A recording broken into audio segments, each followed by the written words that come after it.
There is a small silver bead rolling across a wooden table, and a man in a good coat is watching it the way you might watch something holy. It runs, and it splits, and it gathers itself back into a perfect little sphere, and it shines. It is heavier than it has any right to be. It slips through the fingers and leaves no wet behind. It is a metal that behaves like a liquid that behaves like a living thing, and to the men who studied it, that strangeness was not a warning. It was a promise. Anything this odd, this bright, this alive in the hand, they reasoned, must be powerful, and anything this powerful must surely be able to heal. So they gave it to the sick. They rubbed it into the skin of the dying. They rolled it into pills and fed it to children who were only cutting a tooth. They sat patients in heated boxes and made them breathe its fumes until they wept and drooled and their teeth came loose in their heads. And they watched all of that happen. And they wrote in their notes that the treatment was working. For roughly 400 years across half the world, some of the cleverest and kindest physicians who ever lived poisoned the people who trusted them most, with a smile, with the best of intentions, and called it a miracle. The name of the miracle was Mercury, and I would like to tell you how it happened, slowly and gently, because there is nothing funny about a child, so that you understand it was not stupidity. That is the frightening part. It was not stupidity at all. My name is Dr. Hollis. For a great many years, before I let my hands go still, I was a coroner and a pathologist, which is a long way of saying that people were brought to me after medicine and life were finished with them, and it was my job to read what had been written on them. The dead are extraordinarily honest. They do not exaggerate their symptoms and they do not flatter their doctors. They simply lie there and tell you the truth, if you know the alphabet. And one of the first things you learn to read, on the old ones especially, is poison, because poison leaves handwriting, and Mercury has a very particular hand. I have spent a good part of my retirement doing what I am doing now, sitting with the history of my own profession and trying to look at it squarely, without either the sneer or the flinch. Because it is very easy to laugh at the doctors of the past. It is much harder and much more useful to understand them, to see that they were not fools in funny hats, but careful, educated, well-meaning men, working as hard as we do and getting it catastrophically wrong. So pour yourself something warm. Nothing I am about to describe is a suggestion. This is a post-mortem on an idea. Let us begin with why anyone ever thought the shining metal was good for you in the first place. You have to put yourself inside the old way of thinking, because from inside it, Mercury made perfect sense. For most of recorded history, in Europe and far beyond, medicine did not work the way ours does. It was built on the idea of balance, that the body was a system of humors, of fluids and forces, and that illness was those forces gone out of too much of something, a blockage, a corruption that had to be driven out. Health was balance, and the physician's job was to restore it, to purge, to drain, to expel whatever had gone wrong. It is a beautiful, tidy, completely wrong picture of the body, and it held on for the better part of 2,000 years because it is intuitive, and because sometimes, by luck, it helped. Now, into that world drop a substance like quicksilver. It is a metal, but it flows. It is cold to the touch and heavier than lead, and it shivers apart into 100 tiny mirrors, and then draws itself back together as if it had a mind. Cultures across the world, in Europe, in the Islamic world, in China, in India, had all noticed this stuff and all half-worshipped it. Alchemists adored it. They thought it sat at the very heart of what metals were, that it might be the key to turning lead into gold or a man into something that would not die. When a substance carries that much awe, the leap to medicine is a very short one. If it can transform metal, the reasoning went. Think what it might do inside a person. And here is the cruel bit of logic underneath all of it. Mercury is potent. It genuinely does things to the body, violent, obvious, dramatic things. And to a physician who believed that healing meant driving the badness out, a medicine that produced a violent, obvious, dramatic effect did not look dangerous. It looked effective. The more it did to you, the better it seemed to be doing. Hold on to that thought, because it is the whole tragedy in a sentence, and we are about to watch it play out on real people. And you should understand that this was not the belief of a lonely few. In much of Western medicine, and especially by the 17th and 18th centuries, a whole school of thought had grown up around the idea that the boldest, strongest, most aggressive intervention was the best one. Historians sometimes call it heroic medicine, heroic not because the patient was brave, though they had to be, but because the doctor was willing to be forceful, to purge hard, to bleed freely, to hit the illness with everything he had. A physician who dosed you gently and waited was, in that world, a weak physician. A real doctor did something you could feel. And Mercury, dependable, dramatic Mercury, was the strong doctor's dearest friend. It fit the philosophy perfectly. That is why it lasted so long. It was not a mistake at the edges of medicine. It sat at the very center of what serious medicine believed itself to be. Let me introduce you to the workhorse. Its name was calomel. Calomel was a white, tasteless powder, a compound of mercury, and for centuries it was one of the most prescribed medicines in the entire Western world. It was a purgative. You gave it to move the bowels, to empty the patient out, on the theory that whatever was making them ill needed to be expelled. Fever, melancholy, a bad stomach, a fussy child, the vague 19th century complaint of simply feeling out of sorts, calomel was the answer to nearly all of it. Doctors reached for it the way a later age would reach for aspirin. It was in the medicine chest of every respectable household. It was, and I want to be fair here, cheap, available, and reliable in the one thing it reliably did, and people did not only take it when a doctor stood over them. Calomel was in patent remedies and household almanacs and the ordinary wisdom of the age. Whole regions and generations grew up treating it as a first resort, the thing you reached for when someone looked peaky, the way a much later century would keep a familiar bottle in the bathroom cabinet and never read the label. It crossed an ocean and became, if anything, more beloved in the young United States than in the old world it came from. It was given to soldiers by the wagon load. It was, for a long stretch, simply what medicine looked like, a white powder that made something dramatic happen, and therefore everyone agreed must be doing good.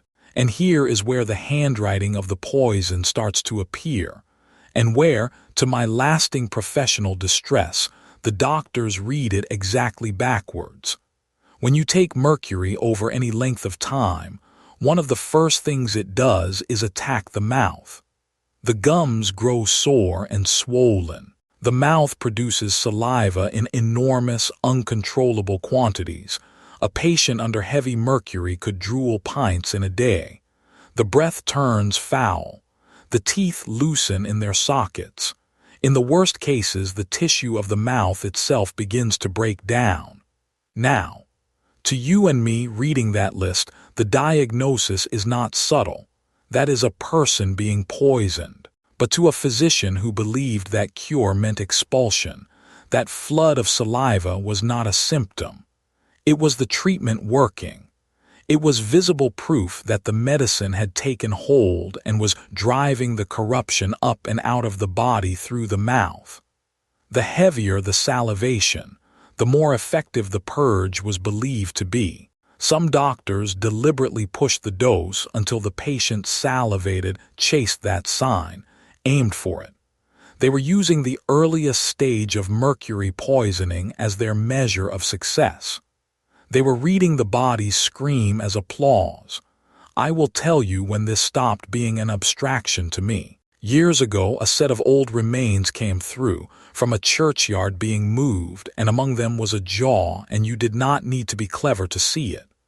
My young assistant at the time, a decent lad named Toby who could go a remarkable shade of green at the sight of his own lunch, looked at it and asked me, quite reasonably, what had done that to the teeth. And I remember saying, not what, who, some physician, with a diploma on his wall, and I have no doubt real concern in his heart, did that on purpose, believing every day that he was helping. Toby put the jaw down very carefully and went to get some air. He was squeamish, Toby, but he had good instincts. He understood before I did that the horror in the room was not the bone. It was the kindness behind it. I have thought about that jaw a great deal over the years. Because in my old line of work, you learn that the body keeps the receipts. Whatever is done to a person in life, if it is done long enough and hard enough, is written into the tissue and in time into the bone, and it waits there patiently for someone like me to come and read it, long after every doctor and patient and opinion involved has turned to dust. The prescriptions are lost. The confident notes are lost. The reassurances are lost, but the effect remains, honest and undeniable in the remains. And when what you read there is the unmistakable signature of the treatment rather than the disease, when the medicine left a deeper mark than the illness it was meant to cure, that is a very particular feeling, and it does not leave you. That is really what this whole channel is. It is me reading the receipts, but Calomel and the Purge were the everyday face of it. For the full 4-century marriage of mercury and medicine, we have to talk about the disease that made mercury a household name, and it is here that the story becomes genuinely tragic. Because for one particular illness, mercury was not just a fashion. It was, for something like 400 years, the standard treatment across the Western world. That illness was syphilis. Syphilis arrived in Europe with a terrible force around the end of the 15th century, and it frightened people in a way that is hard to overstate. It was disfiguring. It was, in its later stages, a slow ruin of the body and eventually the mind. It carried enormous shame, and into that fear stepped mercury, because someone noticed that rubbing mercury on the sores seemed at first to help them fade. That was enough. For the next 4 centuries, if you contracted syphilis, mercury was very likely what you would be given as an ointment rubbed into the skin day after day, as pills to swallow, and in the most striking treatment of all, as smoke. There was an old, grim proverb that summed the whole thing up, and physicians and patients alike knew it: a night with Venus and a lifetime with Mercury. One evening of pleasure, and then years, sometimes the rest of your life, bound to the silver medal and everything it did to you. It was a joke, of a sort. It was also a perfectly accurate clinical summary, which is the darkest kind of joke there is. And I want you to feel how little choice there really was, because it is easy to ask why anyone put up with it.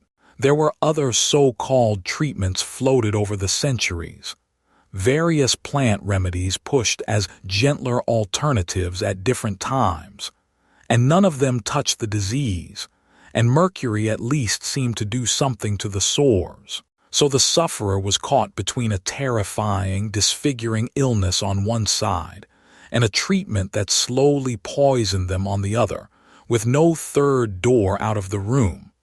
Imagine choosing that.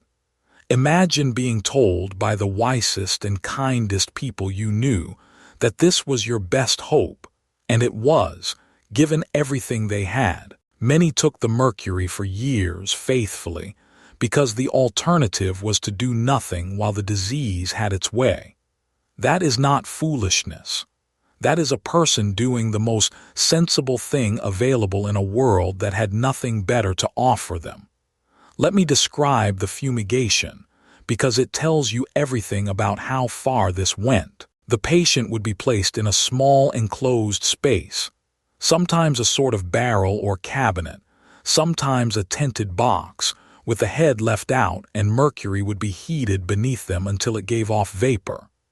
And there they would sit, sometimes for hours, sometimes repeated over many days, breathing it, sweating in the heat, the fumes settling on the skin and filling the lungs. The sweating and the salivation that followed were, once again, taken as proof that the poison of the disease was being driven out.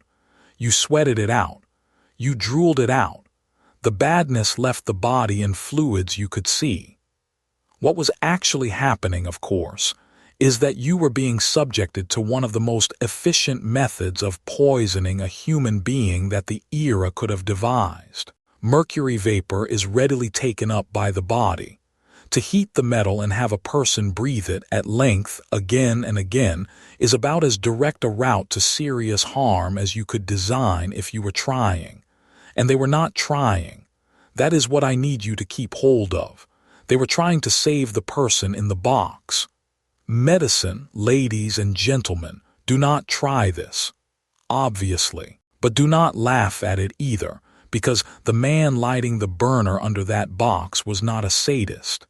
He was following the best guidance of his age, the treatment written in the finest textbooks, endorsed by the most respected physicians alive.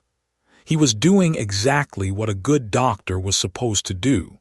That is the whole horror of it, and we are not finished. So let us be sober for a moment about what mercury actually did to the people who took it for years, because with syphilis, remember, that is exactly what happened. Years. A lifetime with mercury. Chronic mercury poisoning is a slow, comprehensive dismantling of a person. It begins often in the mouth. We have already talked about the salivation, the sore gums, the loosening and loss of teeth. It reaches into the kidneys and damages them. It settles into the nervous system, and this is where it becomes truly cruel, because it takes the hands and it takes the mind. The hands begin to tremble, a fine, persistent shaking that makes fine work impossible and in time makes even lifting a cup a trial. And the personality itself starts to erode. People became anxious, fearful, irritable, sunk in gloom, sometimes worse. Sit with the full shape of that. A person contracts one frightening disease. In terror, they seek the best help money can buy. And the help, administered faithfully for years, brings them a second illness layered on top of the first. The trembling hands, the ruined mouth, the failing kidneys, the darkening mind. The cure did not replace the disease. It joined it. The patient now had two horrors instead of one, and could no longer always tell which was doing which. As a piece of the very old, very grim medical dark humor used to have it, the disease was terrible, but at least the cure could be relied upon to finish what the disease had started. Now, you already know a symptom of this poisoning. You have known it your whole life without realizing it, because it hid inside a nursery phrase. Mad as a hatter. For a long stretch of history, the people who made hats worked with mercury, not to cure anyone, but as part of their trade. To turn animal fur into good felt, hat makers treated it with a mercury compound, in a process that came to be called corroding. And then they worked that felt with steam and heat in hot, poorly ventilated workshops, breathing the fumes day after day, year after year. And the hatters got sick.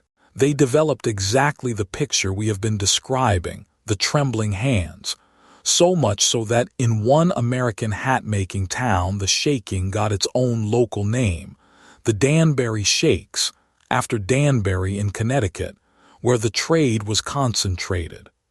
But it was not only the tremor. There was a whole cluster of effects on the mind that doctors gave the name erethism, and it is a strange, sad, specific thing. The sufferer became painfully, cripplingly shy, timid to the point of torment, easily embarrassed, unable to bear being watched, and at the same time irritable, anxious, prone to sudden loss of temper, and in severe cases pushed toward genuine mental disturbance. A person, in other words, remade by a metal into a nervous, shaking, fearful shadow. Their working lives poisoned them quietly for their whole careers, and nobody connected the shining stuff in the workshop to the wreck of the man who worked there. And I have to be honest with you here, the way I promised, because accuracy is the one thing I refuse to bend. You are almost certainly thinking of a particular hatter right now, a mad one at a tea party from Lewis Carroll's Wonderland. The popular story says Carroll based him on these poisoned tradesmen. It is a wonderful, tidy explanation, and it may be true, but historians who have looked closely are genuinely not sure. Carroll never spelled it out. The character is never actually called mad in the book, and there are other candidates for who inspired him. So I will not sell you the neat version as fact. What is solid, what is beyond dispute is that real hatters really were poisoned, really did shake, really were changed in mind for generations. The saying came from somewhere true, even if the tea party is a maybe. And now I have to tell you the part I find hardest, and I am not going to dress it up, and I am not going to linger on it either, because these were children and they deserve better than to be a ghoulish detail. So I will be plain, and then I will move on. That same mercury compound, calomel, the great purge, the workhorse, found its way into medicines made for babies. Teething powders. For generations, right into the 20th century, powders sold to soothe a teething infant contained calomel, and they were trusted, and they were common, and they were on the shelf in ordinary homes. Loving parents gave them to their children believing they were doing the gentlest, most ordinary thing in the world, and some of those children were harmed. There emerged a condition, doctors came to call it pink disease, or by its longer name, acridemia, that struck young children, and it was a distressing thing for a small body to suffer. For a long while nobody knew the cause. It took decades of careful, patient medical detective work to trace it back to the mercury in those everyday powders. And when the link was finally understood and the mercury was taken out, around the middle of the 20th century, the condition became rare almost overnight, which tells you, with a clarity that ought to make anyone go quiet, exactly what had been causing it all along. The oldest head nurse I ever worked alongside, a woman who genuinely had seen everything and could not be shocked by anything the living or the dead produced, only ever went quiet on one subject, and it was this one: the children. She had been young when the powders were still about. She did not talk about it. Some things you carry without narrating them. Let me lift us back up from that gently, with a case you may find you already half know, because mercury did not only reach the poor and the anonymous. It reached the powerful. It reached, quite possibly, one of the most famous men in American history. There was a remedy called blue mass, or the blue pill, a common preparation of the age that contained mercury, and it was given for all sorts of complaints, including low spirits, melancholy, what that century called an excess of black bile. And the evidence suggests that Abraham Lincoln, before he became president, took it for exactly that, for melancholy, for the deep low moods he suffered. Now here I must put my careful hat on again, because this is interpretation, not settled fact, and I will not overstate it. Some historians have argued, looking back at descriptions of Lincoln in those years, accounts of rage, of odd tremors, of behavior that seemed unlike him, that these may have been signs of Mercury affecting him, and that the timing fits. The reports suggest he stopped taking the pills around the time he took office in 1861, apparently because he felt it made him cross and unsteady. It is a plausible, careful reading of the record, and one that a good many people find persuasive.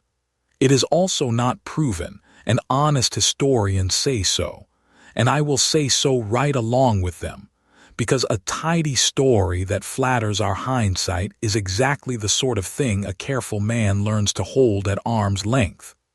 But hold the image, true or not, for what it teaches. Even a man at the very summit of his society, with the best physicians available to him, was reaching in his suffering for the shining metal, because that is simply what medicine was. That is what you did. Kings and paupers, presidents and hatters and infants all met the same silver bead. It did not care who you were. So now let me tell you the thing this whole story has been walking toward, the turn, the part that changes how you should feel about all of it. Because I suspect that as I have been talking, a comfortable little idea has been forming in the back of your mind, that these were dark, ignorant times, that the doctors were quacks and butchers, that people back then simply did not know any better, and thank goodness we are cleverer now. I want to take that comfort away from you carefully because it is false, and it is the most dangerous idea in this entire episode. The men who prescribed Mercury were not quacks.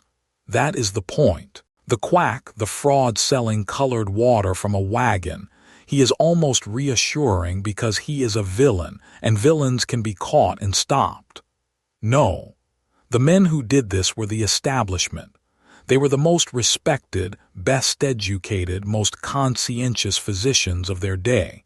They had studied for years. They read the finest medical literature in existence. They examined their patients with real care. They charged proper fees. They sat up at night worrying about the sick, and they prescribed Mercury because every authority they trusted, every text they had learned from, every teacher they revered, told them it was right. They were not being lazy or cruel. They were being diligent. They were being good doctors, by every standard their world could offer them. That is the true horror of the shining metal, and it took me a long career among the consequences to feel it properly. The damage was not done by monsters. It was done by earnest, careful, kind-hearted professionals, working at the very top of their training, confidently doing exactly the wrong thing to the people who trusted them most, and writing in their notes as the teeth loosened and the hands began to shake, that the treatment was going well. For 400 years, the problem was never a lack of care. The care was total. The problem was the framework, the whole beautiful, wrong idea of what the body was and what healing meant. And a wrong framework, held by good people with total conviction, will do more harm than any fraud ever could, because no one thinks to stop it. Everyone is quite sure they are helping. And this is the part where I turn away from the past and turn gently to you, because I did not walk you through all of that to make you feel superior to the doctor with his heated box. Quite the opposite. Every one of those physicians was as certain of his medicine as you are of yours.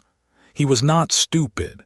He was not careless. He was simply standing inside his own moment, with his own confident framework, unable to see the edges of it, exactly, precisely, as you and I are standing inside ours right now. And I have spent my working life at the far end of medicine, reading what treatments actually did to people once the confidence had worn off, and only the body was left to tell the truth. So I cannot help asking the uncomfortable question, and I am going to hand it to you and let you sit with it. 100 years from now, someone will stand over the records of our age, over the things we are utterly certain are good for us, the routines and remedies and habits we do not even think to question, the things we give, right now, to the people we love most, believing we are doing the kindest and most ordinary thing in the world. And some of it, they will look at the way we now look at the silver bead rolling across the table. They will ask how we could not have seen it, and the answer will be the same answer it always is. We could not see it because we were so sure. I am not telling you to distrust your doctor, please hear me clearly. That is the opposite of the lesson, and I give no advice of that kind ever. The physicians in this story went wrong precisely because they stopped questioning, not because they questioned. The lesson is smaller and quieter and harder than that. It is only this: hold your certainties a little more loosely. The people who did the most harm in the history of medicine were not the ones who doubted. They were the ones who were sure.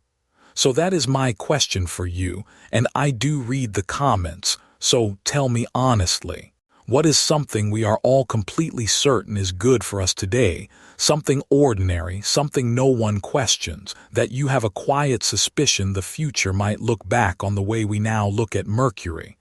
Not a conspiracy, not a scare, just an honest guess. What do you think will turn out to have been our shining metal? Put it below. I genuinely want to read them. If you would like to sit with me over more of these, more of the well-meant horrors, the cures that cost more than the sickness, the good doctors who got it terribly wrong, then subscribe, and I will have another one ready for you. I keep this table set. My name is Dr. Hollis. Thank you for staying with something difficult and staying kind about it. Be gentle with the people of the past. They did their best with what they had, which is all any of us will manage. And be just a little humble about the present. That is where the shining things always hide.